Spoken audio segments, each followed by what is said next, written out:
Hi everyone, so we're going to do some psychology today because I have an exam tomorrow on basically everything we've done in psychology so far. Today, in this video, because I'm uploading about 4 today because I'm a bit panicky and I know a lot of people need help with psychology revision. So in this video we're going to go over institutionalization. We're going to do the Romanian orphanage study by Rutter et al., the study into privation by Curtis, which is the case of Jeannie. It's kind of depressing, but yeah, we'll get through it together. And we're also going to do the effects of institutionalization. Altogether is kind of depressing, but obviously psychology has its serious issues, so it's important that we get through it. So first of all, what is institutionalization? Well, it's a term for living in institutional setting. What exactly is an institution? So the term institution refers to a place like a hospital or an orphanage where children live for long continuous periods of time. Like in these places, little or no care is provided. So obviously there's a problem with forming attachments, which we'll talk about later. We're going to talk now about the Romanian orphanage problem. So the communist rule of Romania, I'm not going to attempt to say the guy's name because it's kind of long and kind of hard to say, but I will write somewhere here, yeah. But anyway, the communist rule of Romania banned abortion and denied the access to contraception, and this caused a massive problem, as you can expect. Many Romanians abandoned their children, and that left thousands of children in orphanages. We're going to look at Rutter et al. Et al just means with other people, so it wasn't just Rutter, it was other psychologists involved. So Rutter criticised Bowlby's maternal deprivation theory, saying that Bowlby was confused when he said deprivation because he used it to refer to several things, which was the separation from the mother, the loss of the mother, and also the failure to develop an attachment with the mother.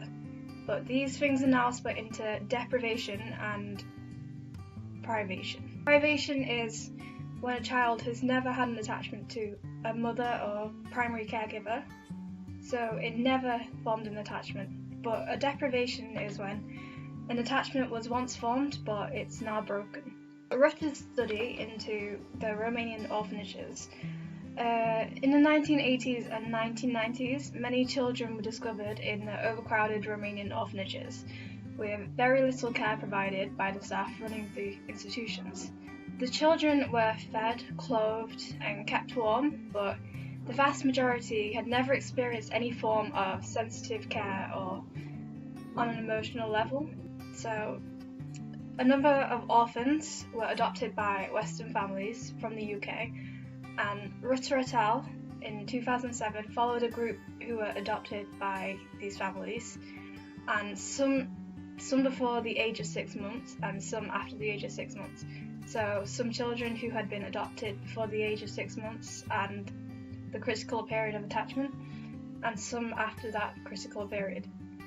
The children were assessed at the ages of 4, 6 and 11, with the findings that the Romanian children adopted by the British families before 6 months developed normally in line with British adopted children, but those who were adopted after 6 months showed disinhibited attachments, which is when they just attach to any adult. They don't need one primary caregiver, they just attach to anybody.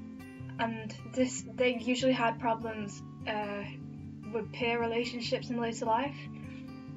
But the UK children who were adopted after 6 months didn't show the same problems, which perhaps goes to show the other extraneous variables in the Romanian context of living. This suggests that the effects of privation can be overcome or even reversed if an attachment is formed within the 6 months, which is the critical period of attachment. But after 6 months, negative effects tend to be more permanent. So now, this is kind of where it gets depressing, I'm not gonna lie to you.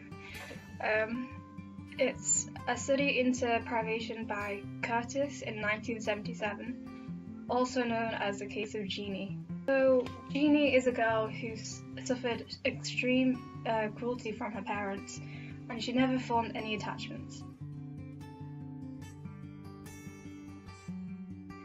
So for most of her childhood, she was strapped to a chair with a potty underneath it, and she wasn't allowed to talk. She was beaten if she talked. She wasn't allowed to play with toys or other children.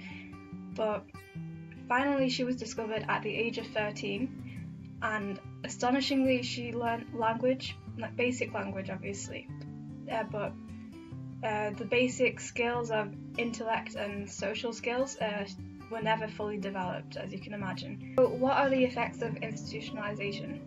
Well, there's quite a few of them. The first I'm going to mention is that it can cause problems for emotional development, as caregivers are always changing in institutions, so it's hard to form attachment, which is obviously important for later adult relationships, which we'll talk about in another video. Also, institutionalised children make poor parents, or they may make, it's not true of everyone obviously, but they have no internal working model of what parenting should be like, as they never had any attachments as children. So this makes it difficult for them to know what a parent should be like. Next is deprivation dwarfism, which seems like a mouthful, but it basically means what it says. So those who are deprived of attachments usually are physically underdeveloped, because the production of hormones is affected by severe emotional disturbances, which may result in dwarfism, because the hormones for growth aren't being produced, so they'll grow up to be smaller than other children. For example, in the case of Jeannie, which we went over, she was physically underdeveloped, and at the age of 13 she resembled a 6-year-old. Also, children may become aggressive. For example, in Harlow's study with the monkeys that were isolated from the others and institutionalized in a way, they actually killed their offspring in some cases, and in other cases were extremely aggressive, like hitting, slapping, biting. So this is another effect. I'm going to finish here for institutionalization, but I'm going to make a few more videos in the next few days, or even today, because why not? I hope it helped, and also remember to leave any comments down there, and also email me if you don't want to leave comments below and you just have any questions that you need explaining. I'll try to get back as soon as I can. The email is revisionbuddy101@gmail.com.